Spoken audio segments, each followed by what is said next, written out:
Welcome back, friends, for more Homecoming Morenatsu Revisited. Last episode, we went through August 3rd, and it was a pretty interesting day. We got to have breakfast with Kyouji and Koya. We learned that Koya has some issues, and even though he wasn't able to open up too much about it, Hiroyuki was able to shop with him. Following that, we bumped into Satoru and Satoru's mom, which we find out that Satoru's mom works for the Ushimas, and we got to clean up a little bit there. Got to learn a little bit more about Satoru's backstory. Felt a little bad because I really wanted to clean with Tora, but at the same time, I never really got to experience Satoru too much in the original Morenatsu, so I really want to take the opportunity to learn a little bit more about him. And then following that, went to the candy store, talked to Tatsuki and Shun, with another really nice, tender moment with Shun. Very wholesome, obviously, with Shun. And now we're on August 4th. Time to see where this game takes us on this day. So let's continue. Okay, he's sleeping.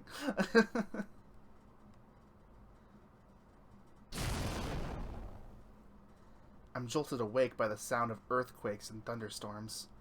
Oh, ah! I don't want to die! Looking around me, I see everything exactly the way I left it. Just a nightmare. I flop back onto my bed. It's weird. I used to live in this town, but lately I've been having a hard time sleeping. Perhaps it's the stress of everything? It isn't very often I sleep somewhere that isn't my bed in Osaka. The sound reverberates throughout the room once again. Whoa!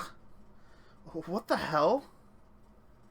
I stand up to investigate the source.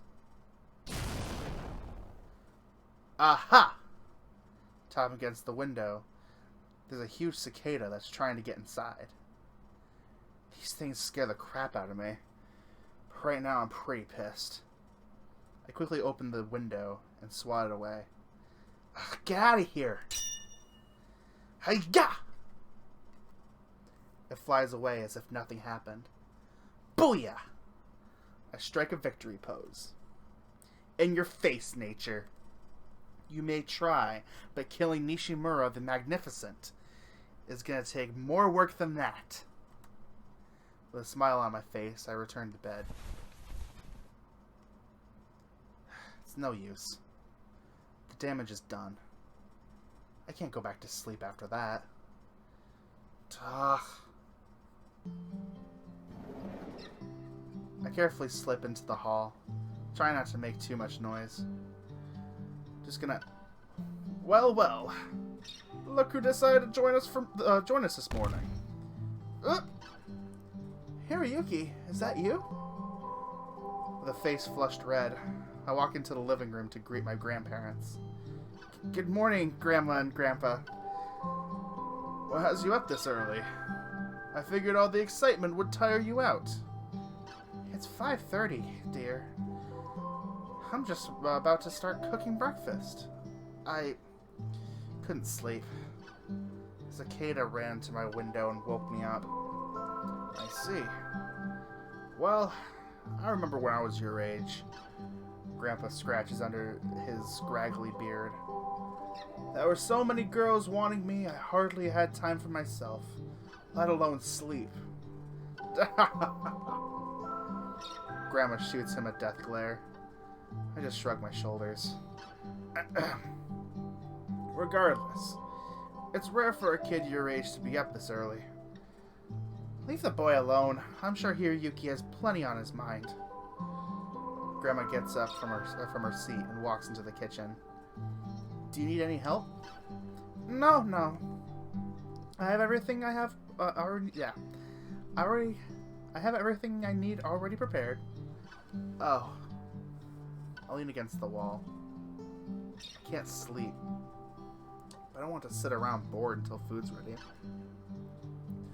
You should take a walk, Hiroyuki. Grandpa winks at me. Nothing wrong with a little exercise, you hear? I roll my eyes. You just want me out of the house, don't you? How disrespectful. Taken aback by his response. Sorry. You're right. I guess it's better than sitting around doing nothing. That's what I thought I heard. He sits down back into his chair with a satisfied smile on his face. Like father, like son. Whatever. I could use the time to think.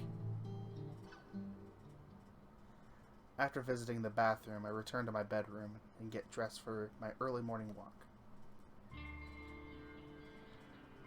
So, that sound effect for the cicada was, I feel like this was mildly inappropriate. I don't know. I mean, to be fair, like, it is what it is, but it's just like, I don't know, like, I wasn't expecting, like, a cicada hitting the door with that kind of sound effect. Anyways. The sun is barely rising, leaving everything I see framed by a gentle light.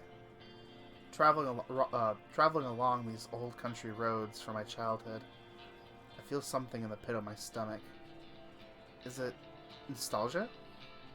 I mean, I guess it could be. It hardly seems right to describe this one, though, since I've been feeling nostalgia my whole time here. No. Perhaps it's regret? Seeing how everything's changed while I've been gone. A life seemed to move on whether or not you're there to see it. Oh. I finally understand. Usually someone would say the realization hits them like a truck, but for me, it's just there. A low, mournful pang of despair that I've tried to ignore for so long.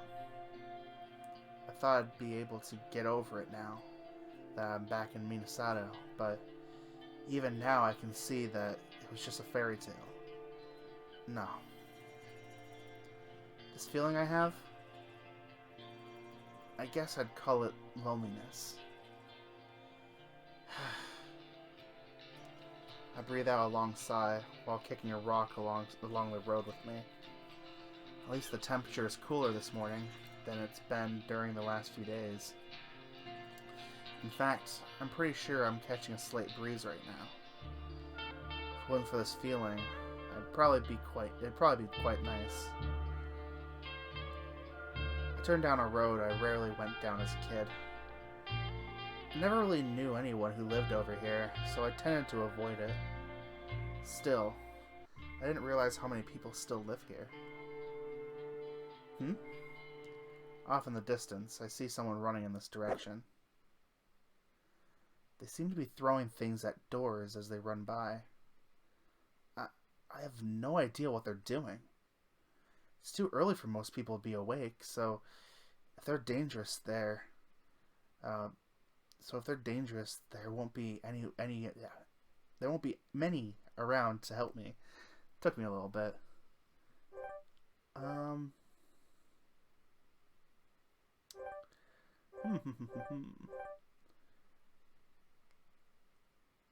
You know what? I'll continue walking.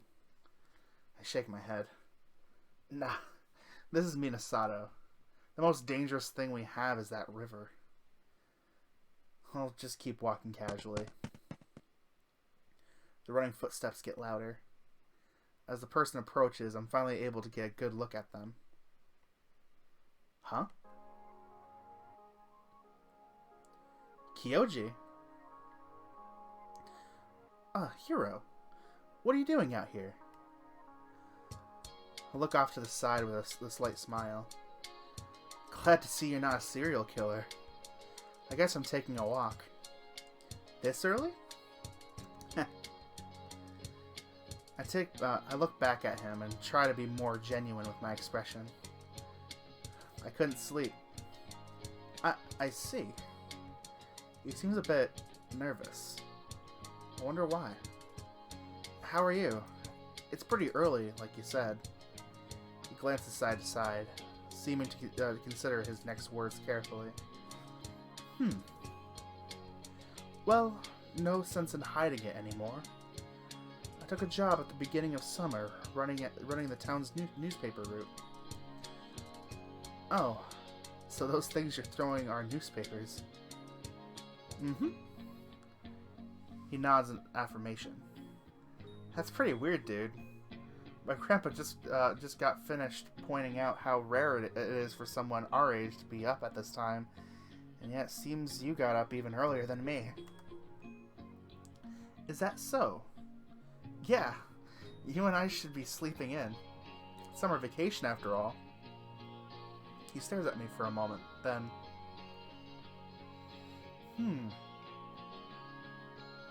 I suppose that's true. You said you weren't able to sleep. Yeah. I can sympathize. I haven't slept well in years.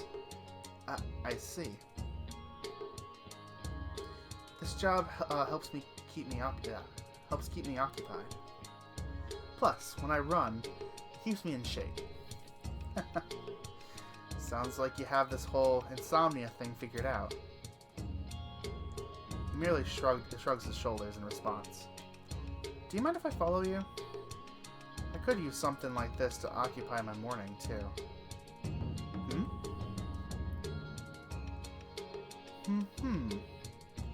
Are you sure you know what you're getting into here, Yuki? I usually run this route. Are you going to be able to keep up? He says this with a wink.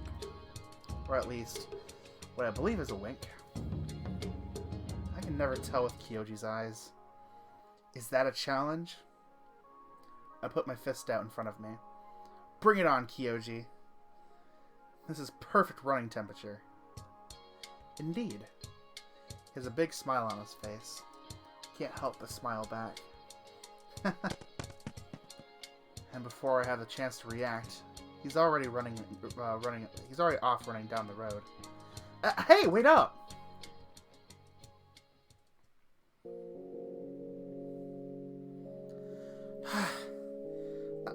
I need to stop. I nearly collapsed to the ground after running with Kyouji.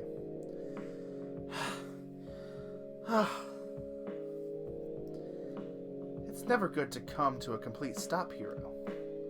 Monitor your breathing and walk slowly. How the hell did you athletes do this? It's all experience. You get used to it.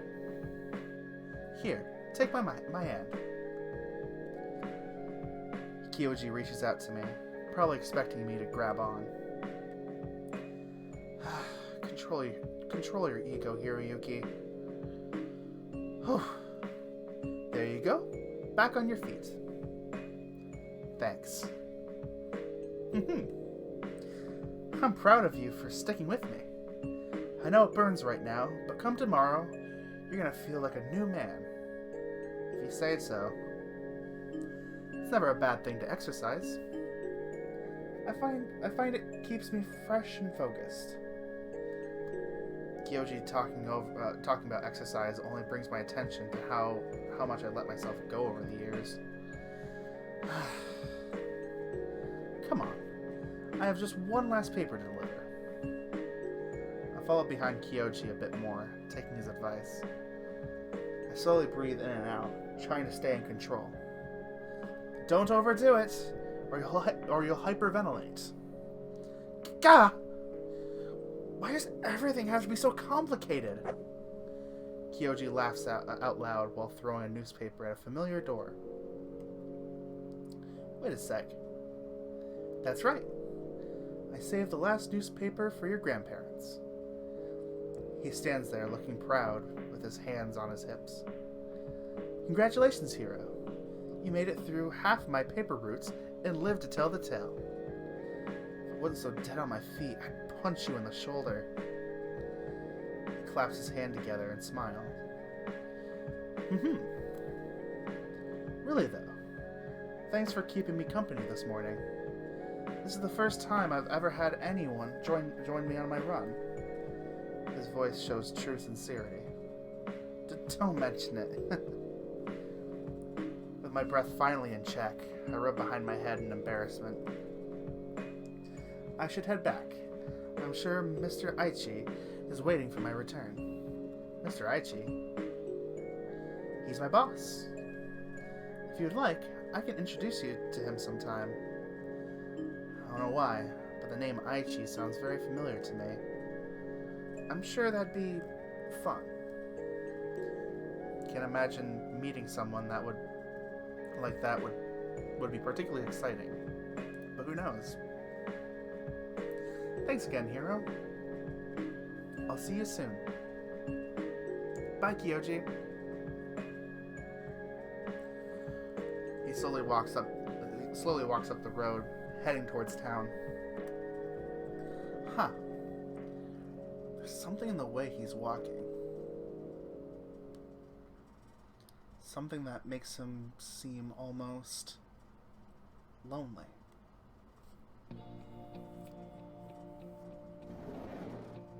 I'm home. I place the newspaper I picked up outside on the nearby table. I hear my grandmother call out from the kitchen. Just in time, dear. Breakfast is ready. A thick, warm aroma fills the house. Great.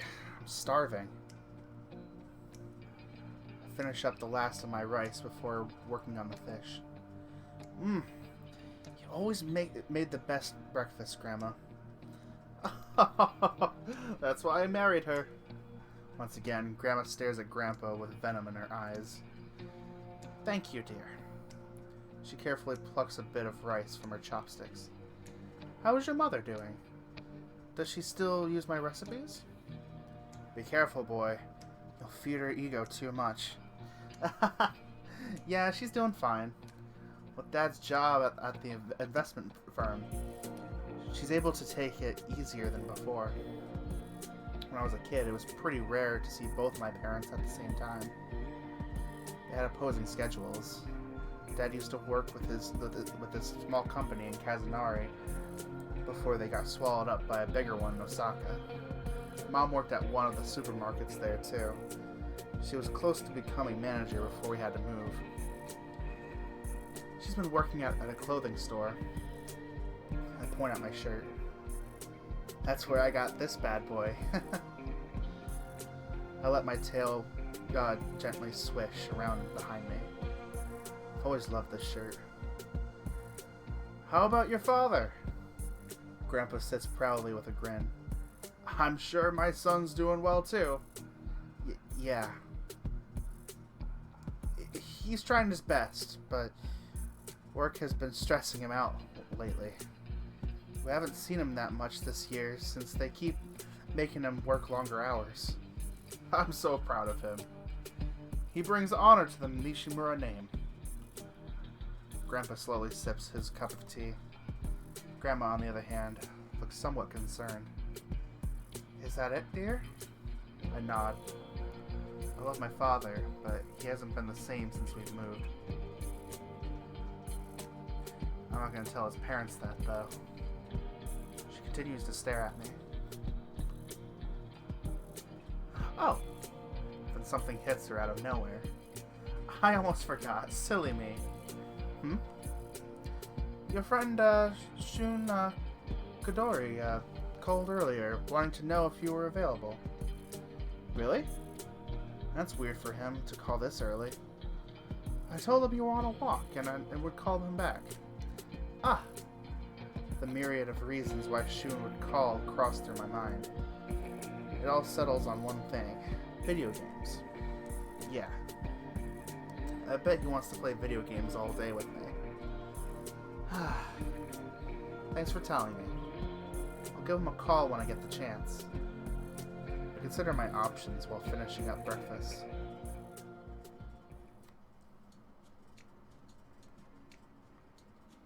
I lay down in my room, staring at the ceiling. It feels so good to rest after that walk. I snap myself awake. Wake up, dummy. The day's just begun. I'm already falling asleep. Bah. Curse that stupid cicada. I can't deny how comfy the bed feels right now, though. I haven't called Shun yet, either. I bet he only wants to play video games so he can show how much better he is at them.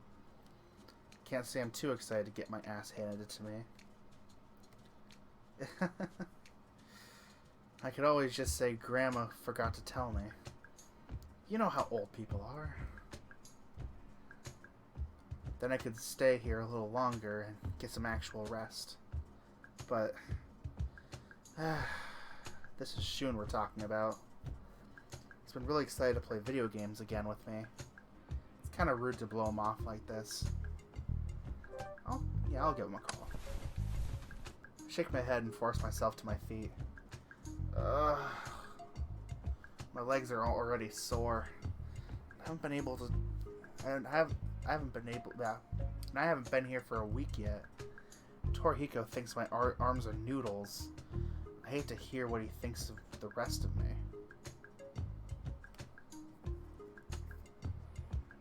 Speaking of noodles, I should call Shun back now. Despite my sigh, I can't help but smile as I slowly leave my room.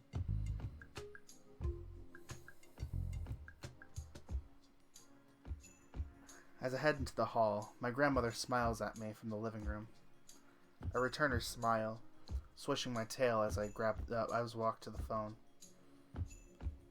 Lifting the receiver, I suddenly realize that I don't remember Shun's number. I almost panic, but then I remember where Grandma's phone book is. Opening the drawer underneath the phone, I pull the book out and look through the pages. Here we go. This should be Shun's number. I place the booklet on the table and pick up the phone.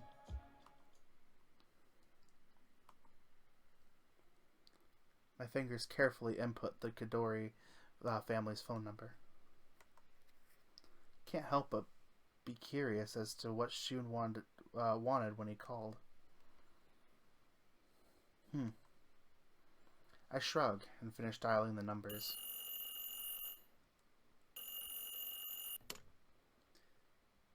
Yeah. Shh.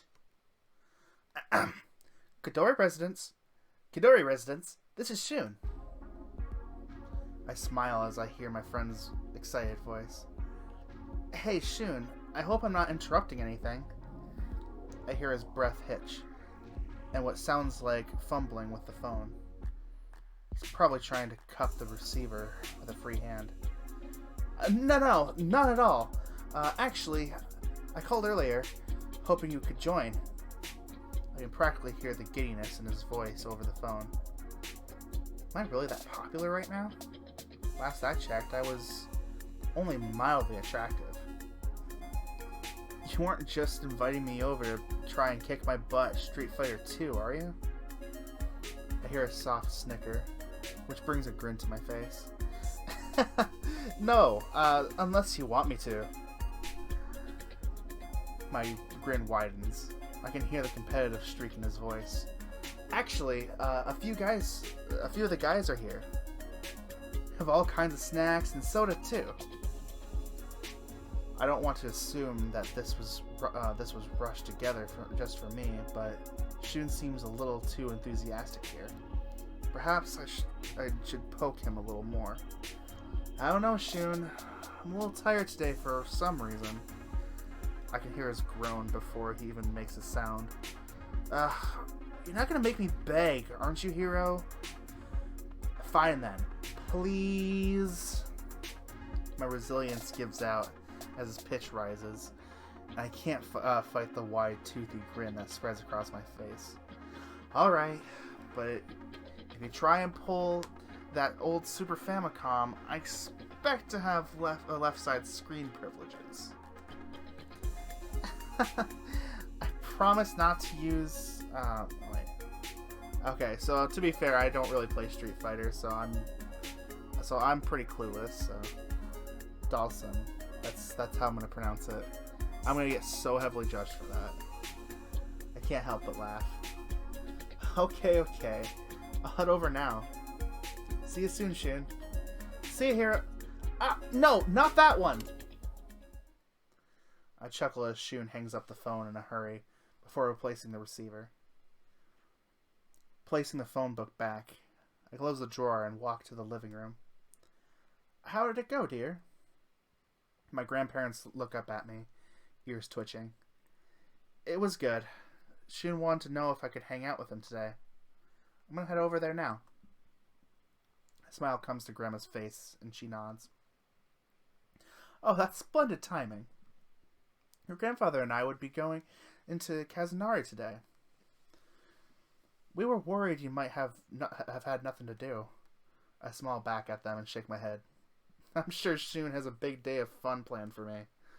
He said something about some of our friends being there too. Well, have fun, but don't get into trouble. I grin and give them a playful salute. Yes, sir. Yes, ma'am. I turn on my heel and march towards the door. The sound of my grandparents' laughs behind me. Stepping into my shoes, I look back over my shoulder. I'm leaving. Don't you think you should probably shower first, dear? I stop in my tracks, giving another embarrassed blush before kicking off my shoes once again. Grandma was right, though. In my excitement, I didn't take into account my presentation. I suppose that wouldn't hurt. My ears flatten as I walk towards the bathroom, my grandparents trying to hold back snickers.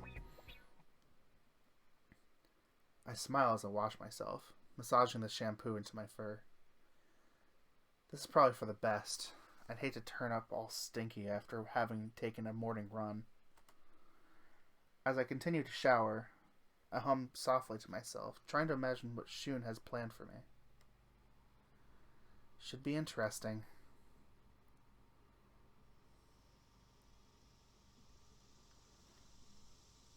I totally forgot how intimidating Shun's house is. It's one thing to have traditional Japanese architecture, but those stone arches leading to the door, not to mention the perfect, almost militaristic trim to the bushes, they really make a statement. I take a second to run a hand through my bangs and smooth down the bushy fur on my tail before reaching the doorbell.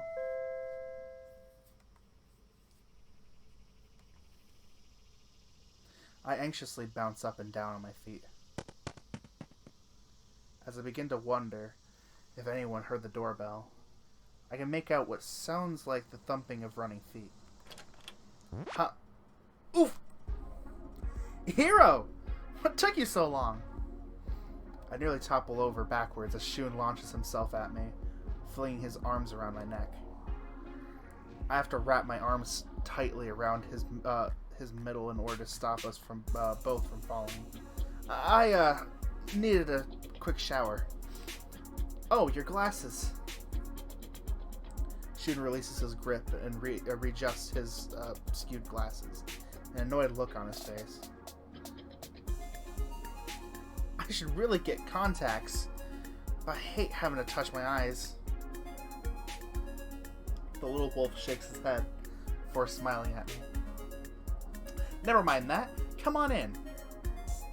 I'm about to take up on his invitation when his cheeks suddenly go red. By the way, your shampoo, it smells nice. I stop, blinking at him in surprise. Oh, thanks. Wait a minute. Did you just purposely smell me?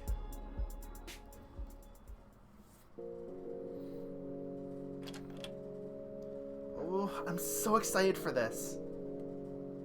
I mean, for you. I chuckle softly as I kick off my shoes, before following Shun down the dimly lit hallway. Memories resurface as I notice ukiyo-e-style ocean paintings. Ukiyo-e. Okay. Styled ocean paintings, hanging exactly where I remembered them. Voices creep to me from around the corner, the dining room, if I remember correctly. As I round the corner, I see my friend settle onto mats around the massive wooden dining table. Shun is hunched over a notebook, scribbling at the claw of his thumb on his free hand while he scribbles. Taro is blowing gently over a hot cup of instant ramen.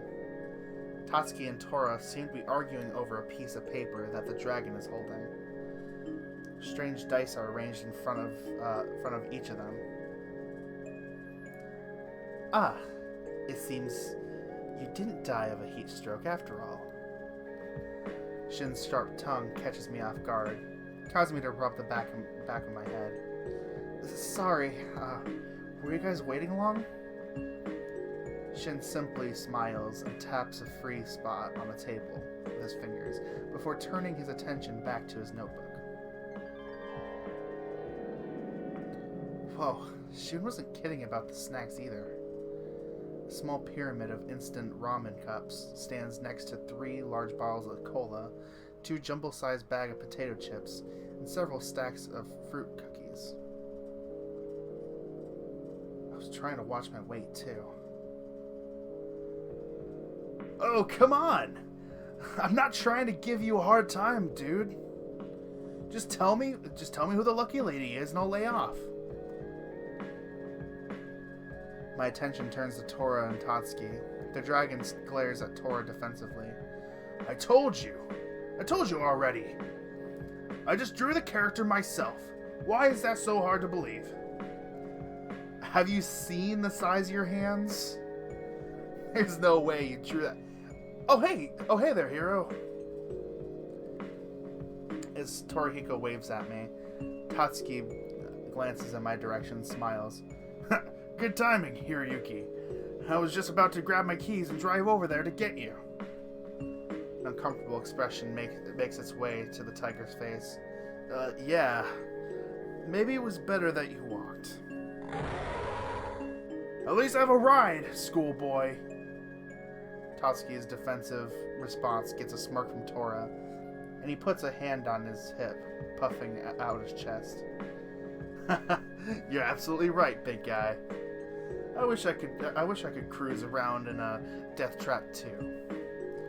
Bah! I sit down and cross my legs under the table, gazing longingly at the snacks in front of me. Oh, Mr. Nishimura. Shun put one of the pork ones aside for you. Taro glances over at Torihiko and Tatsuki before reaching under the table. He pulls out a rather hefty-sized ramen cup from his lap.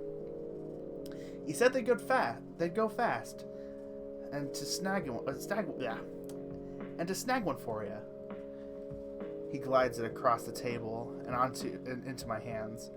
I quickly hide the cup in my lap, just as he did. I look over at him and give him a grateful smile. I owe you one, Taro. These are like gold around here. Okay, guys, I got more hot water going. Did anyone explain that game to Hiro?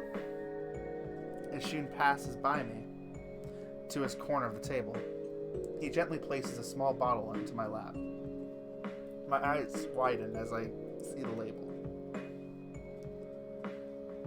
Only the best of best friends remember to bring you the soy sauce. I love this guy right now. Hiroyuki hasn't played Night Watch before. I wouldn't exactly call this game beginner friendly. I gulp at the black cat's choice of words. This sounds like it must be a very difficult game. Oh, it'll be fine. Shun claps his hands together and peeks over his glass at me, giving his best puppy dog eyes. Trust me, Hiro, you're gonna love it. I give a nervous chuckle and rub the back of my head. Okay. Shun gives a shrug and returns his attention to his notebook. Alright, let's get this out of the way then, I guess. Okay, so one more time. What exactly does the luck stat do in battles? If you have a weapon with a status effect, you get an extra roll which coincides with your lucky stat. If the number you roll is higher than the enemy's resistance, Shun smiles excitedly, then continues Shun smiles excitedly, then continues his explanation. You can bleed your opponent to death. Or poison them. Or whatever other status you have with your weapon. Meh, not painful enough if you ask me. I choke back a laugh when Shun speaks up. To be honest, I wasn't expecting something like that from him. Shun gives a laugh, his tail swishing excitedly. You'll get the hang of it by watching Shin. He's been running a build that is centered around luck anyway. Actually, Shin, for a character that has little strength, he sure is ripped. Do you have a reason for that? Shin puts his pen down, brings his hand into a ball under his chin. With a blank expression, he just stares silently at Torihiko. It's an uncomfortable sight to behold. Yeah, never mind. Forget I asked. The tiger gives a shrug. My curiosity gets the better of me. What's he talking about? Shin smiles at me before lifting up his notebook. My original character, Bosclear. I can't pronounce names. Bye. I made him specifically for this campaign. Shin flips through his notebook before turning it for me to see. I widen my eyes as I behold a rather large and menacing cat warrior. He is frozen mid-swing, with one of the jagged hatchets in his hand. Oh, wow, that's really well drawn. How long did it take you to do it? Oh, actually, he glances over at Tatsuki before gesturing towards him. Tatsuki drew this up for me. He did Shun and Sotaro's characters too. For real? Dude, what gives? You made theirs, but not mine? Tatsuki's expression shows discomfort. He looks away slightly. Well, you already drew yours up. I guess. But how? When did you learn to... Ugh. That explains the breasts on Sotaro's character. Toro gives an exasperated sigh. Never mind. Let's just play. I glance over at Taro, curious to see his character. He shrugs and holds up his notebook for me to see. A female wolf is depicted in pencil, her body clad in a very low-cut gray dress. Leather dark boots are barely visible under the hem. Her left hand seems to be erupted into a colorless flame, and... well, Torihiko wasn't kidding about her breasts. I'm guessing mages don't experience back problems? Tora buries his face into one of his hands, using his free hand to hold up his own notebook. I see a crudely drawn stick figure besides a set of stats. My lips tug in a slight smile at the sight. I must admit, it is a rather cute depiction of a dragon. Or is it a winged alligator? It's really hard to tell. I glance at the name. Arashi, the rogue. That sounds interesting. The font looks more like street graffiti than a warrior's template, but it still looks good. Finally, I give an expectant look to Tatsuki. What do you have, Tatsuki? Tatsuki coughs into his hand once and wordlessly holds up his notebook. If any character deserves to be in a movie, it's this one. On the sheet is a thin tiger man, dressed in a light green tunic with pale brown boots, reaching up to his calves. A long bow is carried over one shoulder, alongside a quiver of red feathered arrows. The most notable figure in the picture, though, is a massive hawk. Its wings are frozen in an outstretched flight position, touching down onto the hunter's outstretched forearm. I kind of just slapped this together. In my defense, I was a little drunk when I made it. An idea comes to mind when I glance over at Taro. Mouthing a request to him, he responds with a smile before tearing a sheet of paper out for me and sliding it across the table. Do you think you can make one for me, Tatsuki? The dragon gives me a nervous smile before reaching for the paper. Sure. I mean, I could try. What would you like? I think for a few moments, weighing up my options. The characters all look impressive, especially the fighters. I could see myself choosing a fighter class. Then again, there are no dedicated healers.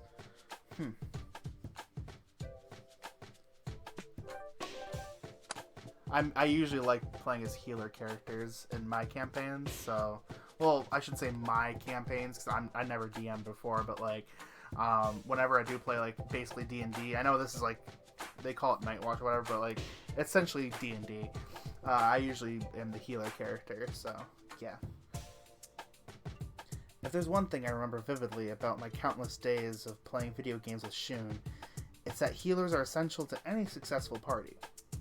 Actually, when we played Final Fantasy Crystal Chronicles, I would be our healer. I think I should be the healer. Shun and Taro smile at me. Oh, nice! We needed someone with decent white magic. Yeah, it'd be nice to not have to spend all of my gold on healing potions for these guys. Taro glares over at Tora and Tatsuki, who both look away sheepishly. Not to mention the resurrection services. I've died at least 6 times already. Tatsuki scratches the back of his head, a blush appearing on his face. 8 from me, including my hawk. Torihiko glances over at the dragon and snorts. I keep telling you, man. Fighting hordes by yourself isn't worth the experience if you're just going to die. Bah! It's called being a man. Gus understands that, and he's a bird. Anyway, how big do you want your breasts to be? Oh, I don't think I want to be a girl.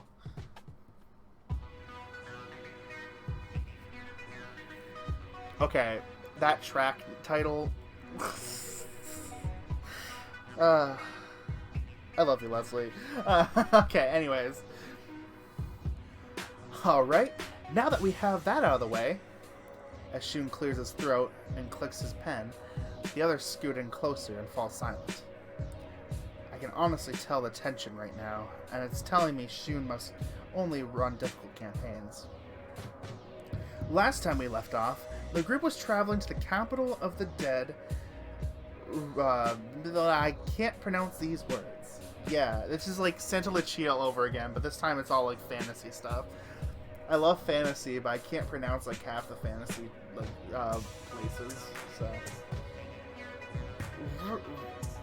really, whatever. I'm gonna judge me all you want, guys. Bye.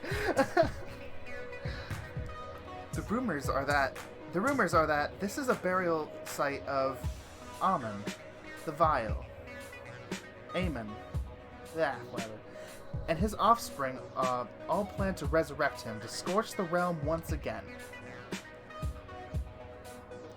As a party paddles across the stagnant and foggy waters towards Raleigh,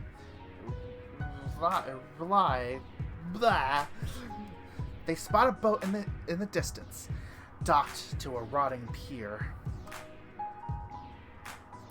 Another hero emerged from the darkness and has been venturing to rely,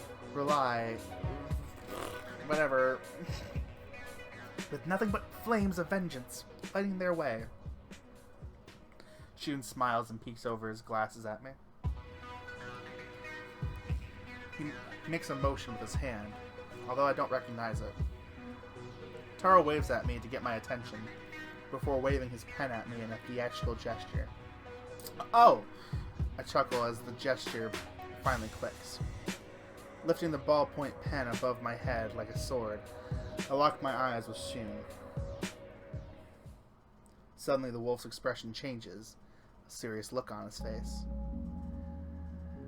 The children of Amen have gathered to awaken their father. There's no telling what horrors you will face, and you are likely to get closely acquainted with death. Before you enter the crypt of Amen, you must leave your sanity at the door. Brave healer, do you accept your fate, no matter the consequences? I feel everyone's eyes on me, which sends a chill down my spine. Is this really a game? Everyone's being so serious. I do. For a few moments, nobody says a word. I feel a bit silly holding this pen up in one hand and a bag of chips in the other, but I don't dare stop. Okay, hero, are you ready for your first battle? What? Shun grins widely at me. The party of heroes have only just arrived at the banks of Relay. You have to survive the demon horde until they arrive to assist you. I flatten my ears against my head. By myself? Shun smiles over at me and nods. Good luck. Torihiko bursts into laughter. Shun did the exact same thing to me when I first joined. I looked over at Tatsuki. He simply rubs the back of his head. That's how I first died in this game, too. Taro gives me a reassuring smile and flashes a thumbs up. Don't worry, Mr. Nishimura. I doubt Shun will kill you this early on. I bury my face into my hands and shake my head. Yeah, that really does much for my confidence. I look over at Shun and sigh. Okay. What's first? Shun glances down at his notebook and smiles to himself.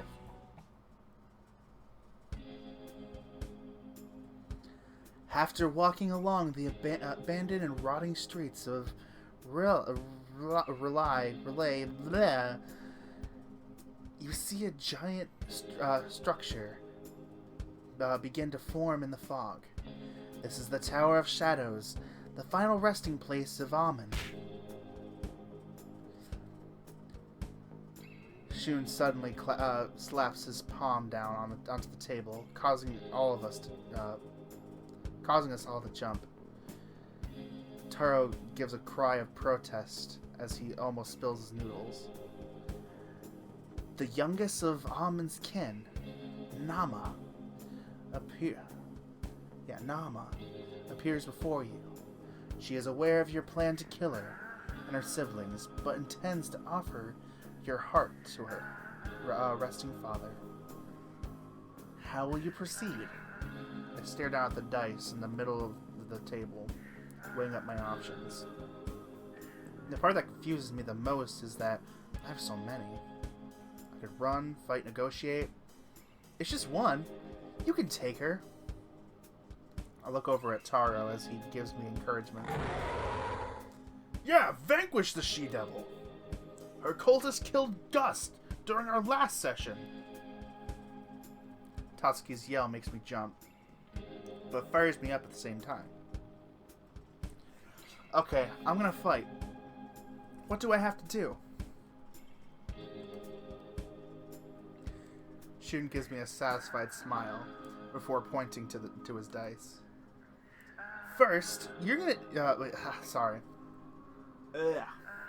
First, you need to roll to determine the turn order. Since you don't have your own, you can use mine.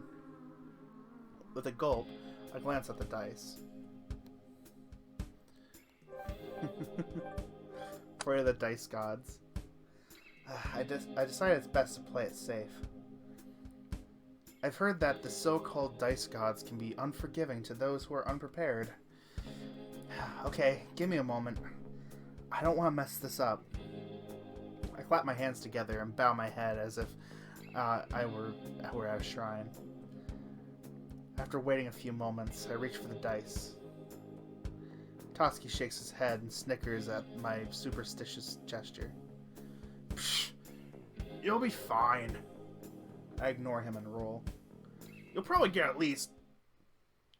I feel a stinging sensation in my chest as I behold the results of my dice of my roll.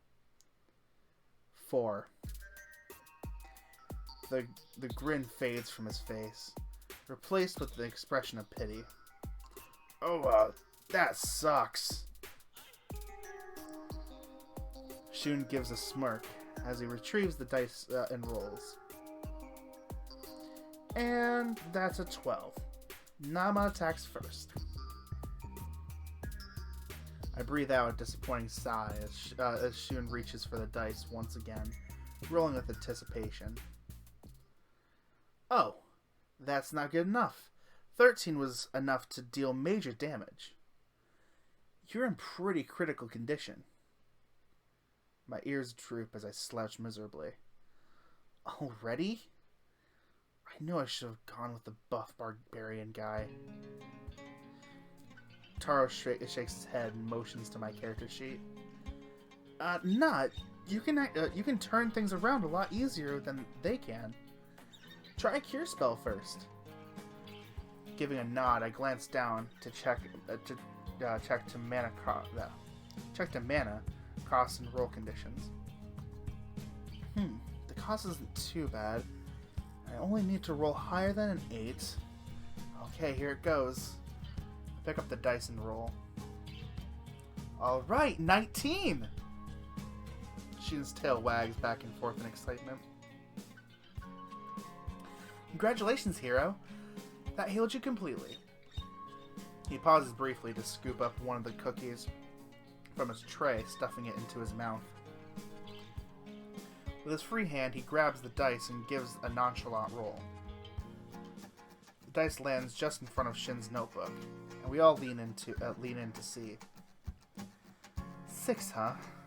I doubt that even warrants checking the math. Yeah, there's no way that connected. As Shun and Taro celebrate my comeback, Shun finishes chewing his cookie and swallows. Yeah, that's... Oh, great. I hate that. Yeah, that's... Could you please pass me some soda? No damage on you, hero. I smile and pass Shun a bottle of soda. While he's busy pouring some into a cup, Taro reaches across the table to get my attention. An excited and confident expression is on his face. Alright, try the haste spell next. Before I can even look at my sheet, I notice Tora staring at Taro in confusion. Couldn't she just nuke her right now? Why wait? I glance back at the lion for his opinion. He simply shakes his head. Trust me, this'll be awesome. With a shrug, I look down at my sheet, tracing a claw down the list. Finally, I notice haste listed with its mana cost. That's pretty costly. Are you sure about this, Taro? He gives a soft chuckle, and as I look back at him, I see his tail swishing in anticipation. Yeah, I've always wanted to try this combination, but the spells aren't in my character class. If this works, it'll put out some serious damage. Okay, let's do it.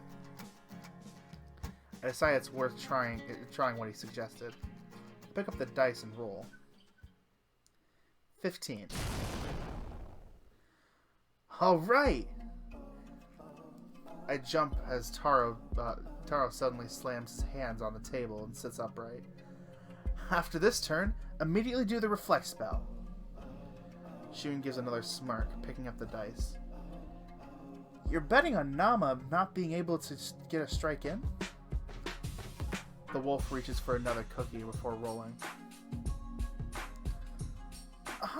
5. Nama fails to connect. He glances back at me, adjusts his glasses, a toothy grin showing.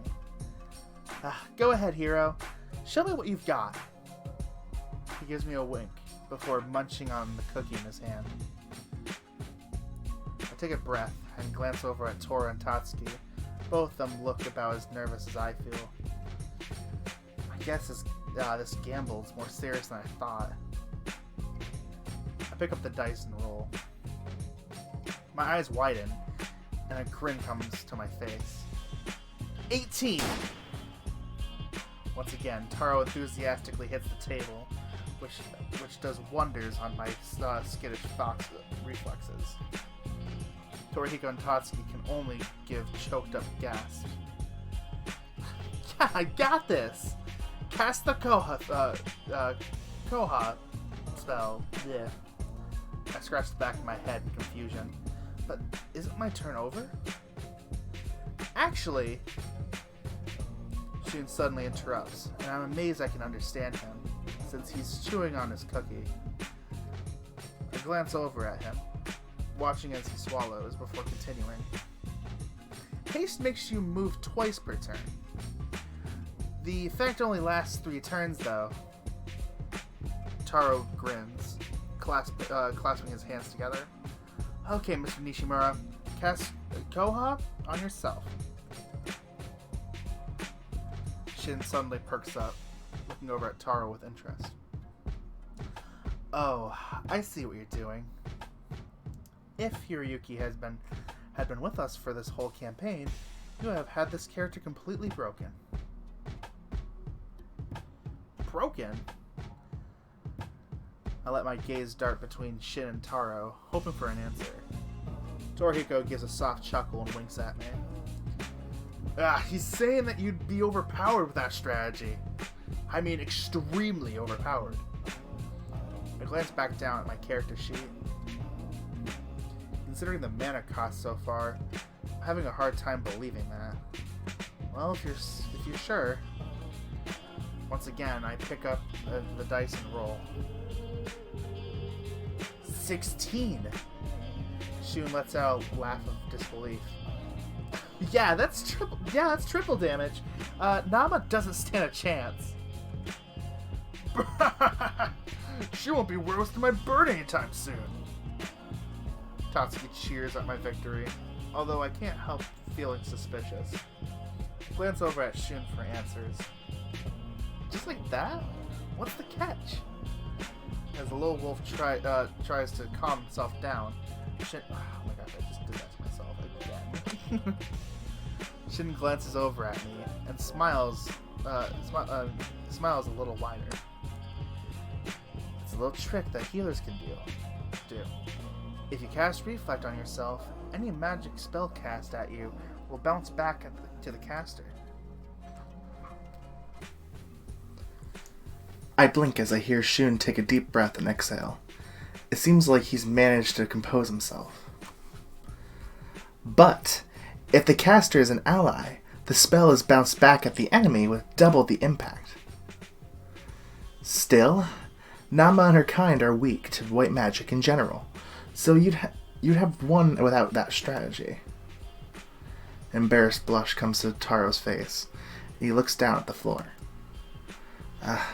Sorry, I was just excited. Nobody ever wants to play the healer, so I never got to try this with my own magic. Torihiko smiles, but shakes his head. So, from what I understand, all the fights from now on will just be Hiroyuki and Satoru playing firebomb dodgeball with one another. That about right? A look of alarm suddenly shows on Tatsuki's face. Wait, that means Hiroyuki will always have the killing blow. He's gonna get the majority of the loot. Hey, wait a minute. Shun clears his throat loudly, interrupting Tora's protests. Anyway, moving on.